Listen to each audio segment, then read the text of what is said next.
Jolly good show on this episode of Battle Guides featuring Eustace.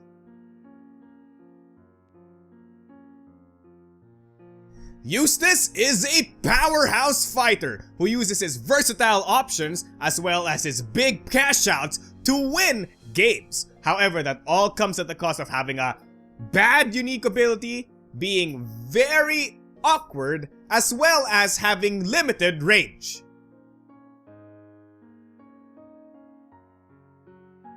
Eustace's unique ability is Shendras's Embrace. Eustace has 5 Frost Flow tokens and starts the game with 3. The first time Eustace takes 1 or more damage in a beat, he loses 1 Frost Flow token. The first time Eustace is stunned in the beat, he also loses 1 Frost Flow token.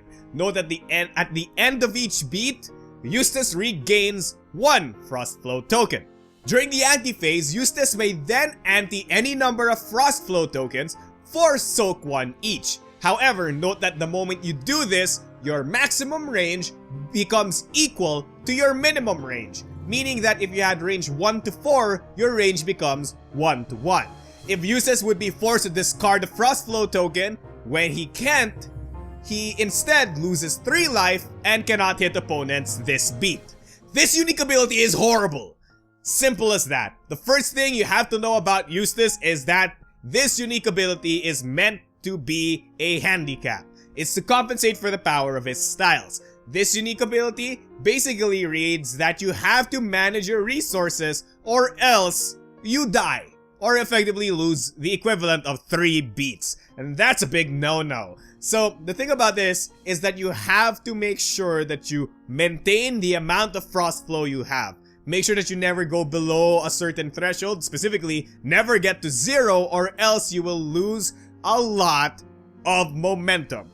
That's pretty much all there is to talk about this unique ability. Just remember that you shouldn't be using the antis that often because they're not that useful. Soak 1 is not that useful, especially in the context of Force Gauge, where Soak 1 and Stun Guard 2 can easily be acquired through overloads. Remember that this is all basically just a management system for you to keep your power in check. It's not something you necessarily should use that often. However, there are fringe cases where it becomes really good. One more thing of note is that remember the entire maximum range becomes equal to minimum range thing, because it might seem like a good idea to pair Shot with a Soak 1. Yes, but losing the range on Shot makes that entire play really bad. So keep that in mind and make sure to manage your Frost Flow very, very well.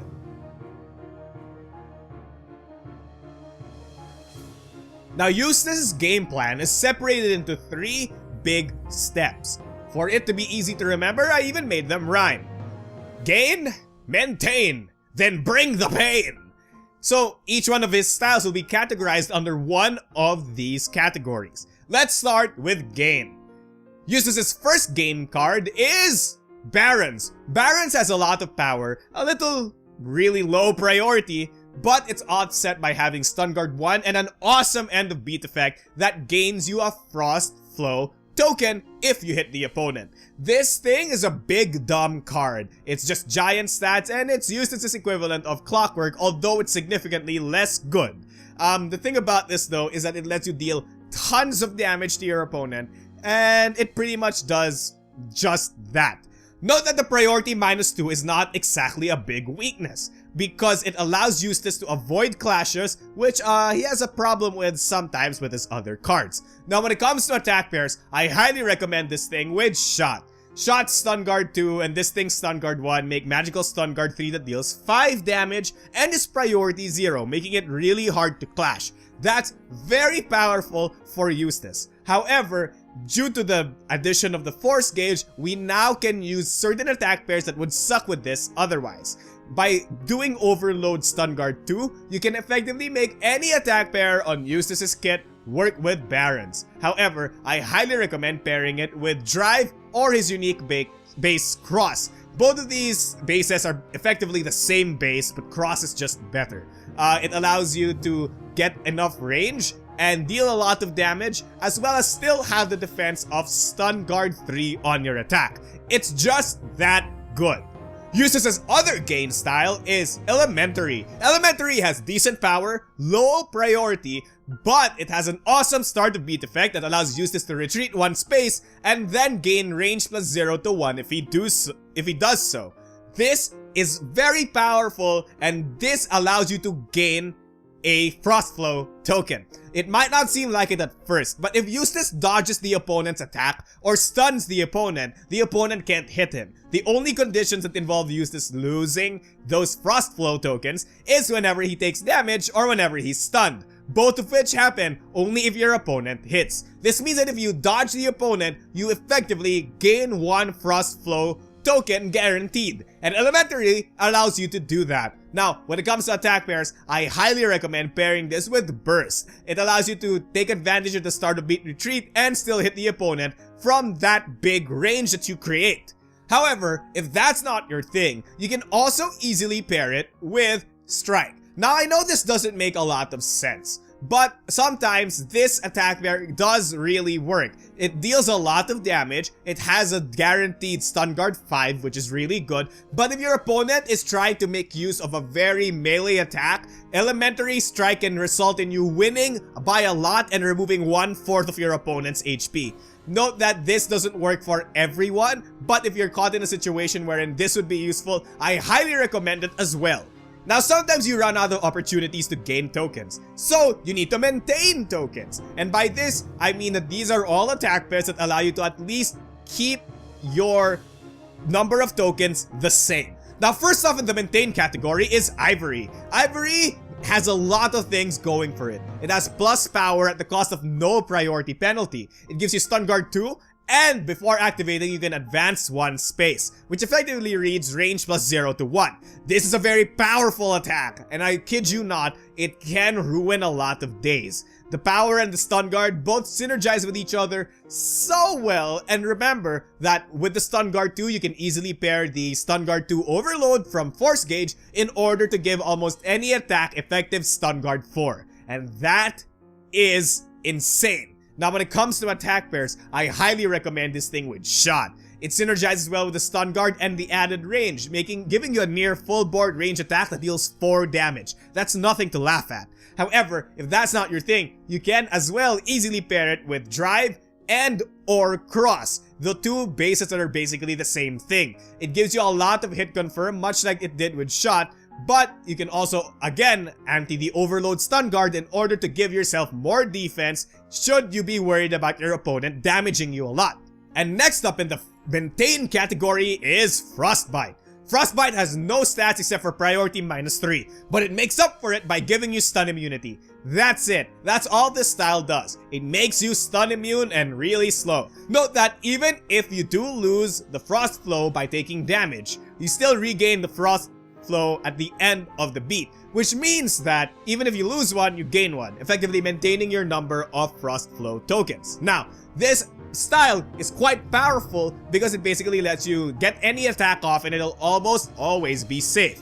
Now, the problem is it has no hit confirm, so you effectively pair it with Shot for more hit confirm or Drive/Cross for more hit confirm. It's as easy as that. Eustace's final category is Pain. Pain basically means that you need to cash out, because Frost Flow tokens, for as big as a handicap as they might seem, actually let you cash out and finish the game. Frigid is the style that embodies this category. It has no stats, but its reveal effect gives you power +1 for each Frost Flow you antied, which effectively can give you up to power +5, and then end of beat it allows Eustace to advance or move until he's adjacent to the opponent. This is quite powerful on 2 fronts. It allows you to end the game, but if you haven't ended the game yet, it's also a good way of closing the gap against opponents who get away from you. Again, Eustace has no range, and this is a style that compensates for that. Now, when it comes to attack pairs, I highly recommend this thing with Drive/Cross. These two are very powerful because it allows you to get an effective range 1 to 3 attack, and if you have enough Frost Flow, it deals 8 or 9 damage, which will effectively end the game if your opponent is anywhere near half-life. However, aside from this, I also highly recommend pairing this with Dash, because Dash is a very powerful tool in conjunction with the end of beat effect. Aside from that, make sure to use Frigid whenever you want to end the game and catch your opponents off guard. And finally, we have Eustace's unique base, Cross. Cross basically is better drive. It effectively is the same thing as drive, but it has one more power, and an awesome after activating it allows Eustace to reposition himself. That's pretty much all this does. As a melee character who has limited range, this is a godsend. Having a second drive is so good because it effectively means that you will always have at least one base that is range 1 to 3. Shot, drive, and cross all work together to give Eustace at least one thing that will hit the opponent every beat. And that's really good for someone who has 0 range. Now, when it comes to attack pairs, I highly recommend pairing this thing with Barons, plus a Stun Guard 2 anti, because these two in conjunction with each other allow you to deal 6 damage to your opponent's face and still regain a Frost Flow token. That's pretty good. However, it also pairs very well with Frigid, because you want to pay out and deal a lot of damage. Frigid Cross is the way to go.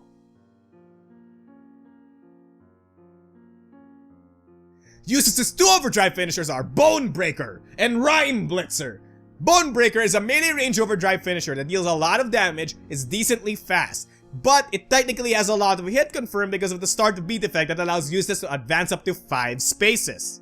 And on hit, it allows Eustace to push the opponent up to 5 spaces. This is a very powerful brawling overdrive finisher, but it can also end games. A lot of opponents don't really expect the fast boom because Eustace is a very melee character, so being able to close the gap at the start of the beat is quite a powerful tool. However, if that's not your thing, maybe Rhyme Blitzer is your thing. Rhyme Blitzer is melee, deals a ton of damage, and is only 2 priority. However, it has Soak 2 as well as the ability to advance 1 or 2 spaces before activating. It's basically a mega drive. That's what this overdrive finisher is. It doesn't have a lot of hit confirm, but if you have enough Frost Flow tokens, you can effectively give this Stun Guard whatever amount plus 2. Note also that Force Gauge works with both of your overdrive finishers, which means that you can give yourself Stun Guard 2 on either of them, or more priority, or more power, etc. Just be very careful of opponents who have enough resources to counter anti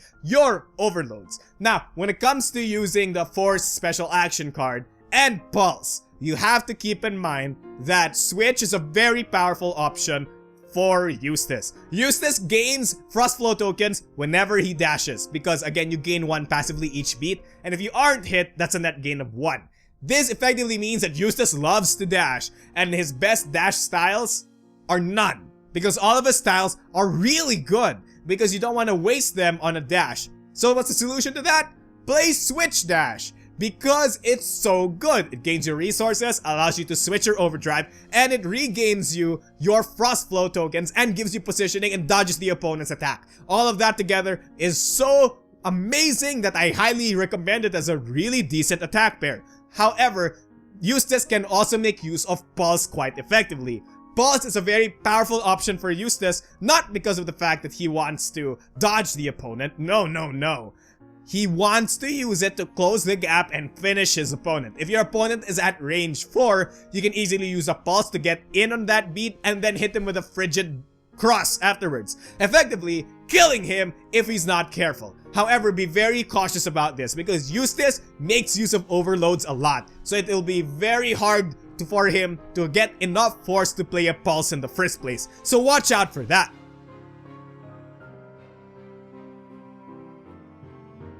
Now let's move on to the part that everybody loves, Eustace advanced strategies and combos. Eustace advanced strategies basically falls into the 3 categories of styles and cards that I gave you guys. Number 1, gain.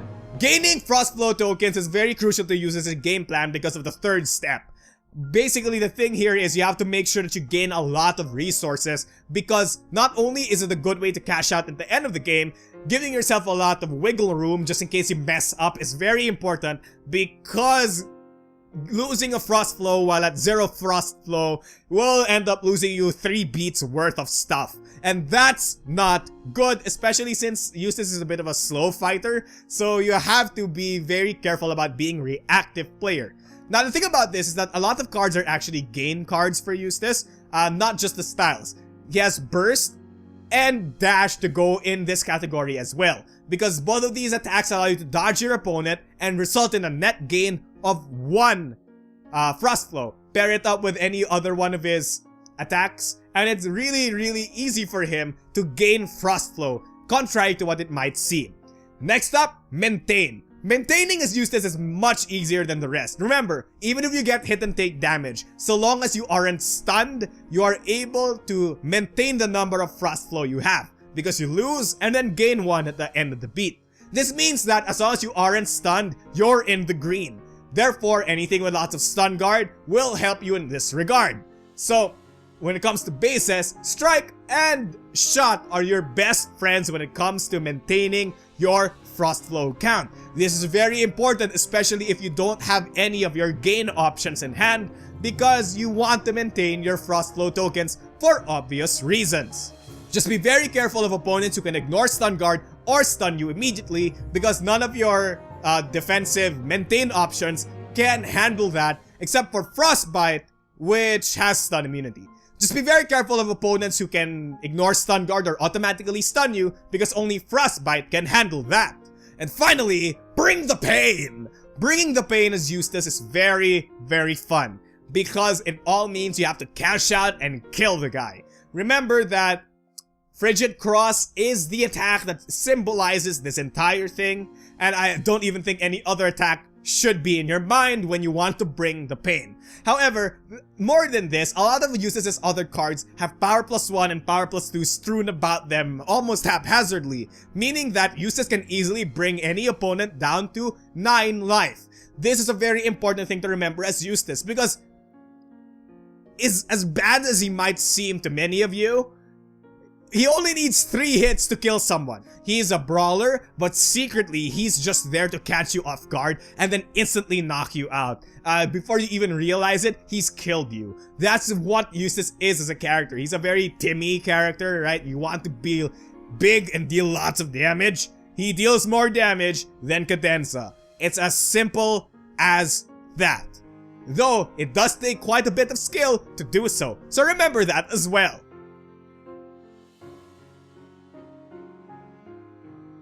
Now finally, let's move on to some Eustace combos. Number 1, Baron's Shot. Simple. It has a lot of stun guard, especially with the overloads, and it deals 5 damage, and it regains you a Frost Flow. Simple as that.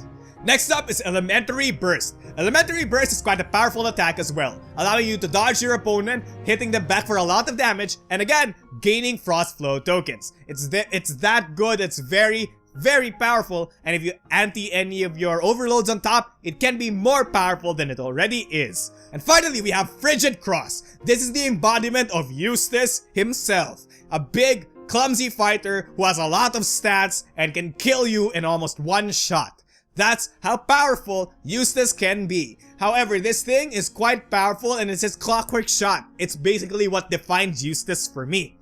And his entire game plan circles around the usage of Frigid Cross. Just remember that if your opponent can ignore Soak, it's not that good, and that you don't have to use 5 Frost Flow tokens on this all the time. You can sometimes just use 3 or 4 if it's enough to one-shot your opponent.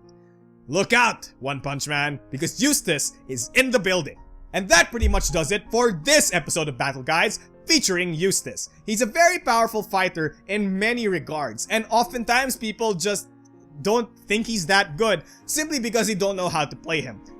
He's a very unconventional character, and he's a brawler that doesn't like being hit. But remember that a lot of people try to use the unique ability to their advantage by anti-ing it often, and that's not the case. You should not do that. You cannot imagine how many emails I got about this guy. Marco, how do you use Eustace? Eustace seems so bad. You cannot imagine what all the forums are saying about him. Eustace is the worst character in Fate. Eustace is the Marmalade of Fate. And quite honestly, I think that's a huge injustice to the character. I don't usually get really mad about these kinds of things, and I'm not mad at all. I'm just saying that he's more than he seems originally. I used to think he was really bad as well, but when I analyzed him more and figured out that he basically has a 3-shot combo that kills you all the time, it was more than enough to convince me that Eustace is a very good fighter, albeit he's not the best. Note that just because I say he's a good fighter, it doesn't mean he's like top tier, A tier that will always beat Seth or something. No, he has his very unique niche, and with the Force Gauge, he's that much more powerful. So that's the reason why I picked the Baron himself first. I wanted to dispel a lot of these comments about how he was really bad, because I honestly don't think he is. Like, nowhere near bad. Nowhere near vocal levels of bad.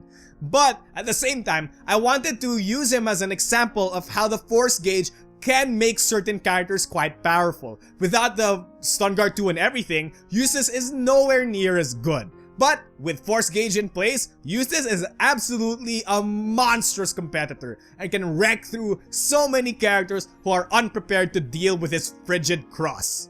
Now, if you guys like the video, or like the content, or like the game, check the description out below for more level 99 game stuff. I'm sure you'll love something there. If you want to join the BattleCON community, talk to me or any of the other BattleCON veterans, check the description out below. Our forums are there. If you guys want to find out more about the lore of BattleCON and who Eustace is, why is he a skeleton, why isn't he Papyrus, check the description out below for the BattleCON wiki, where you can find not only lore, but a full description of all of Eustace's abilities and cards and lore as well. Now, if you guys want to email me, my email's also in the description down below. And of course, if you want to give me a comment or ask any question, you can freely email me or write anything in the comment section down below. I absolutely read and reply to every single one of them because I feel like I want to answer and, you know, make you guys feel like I'm actually reading them, because I actually do. Without much else to say, don't forget your Force special action, and don't forget the old special action. And thank you, World of Indines. Thank you, and good night.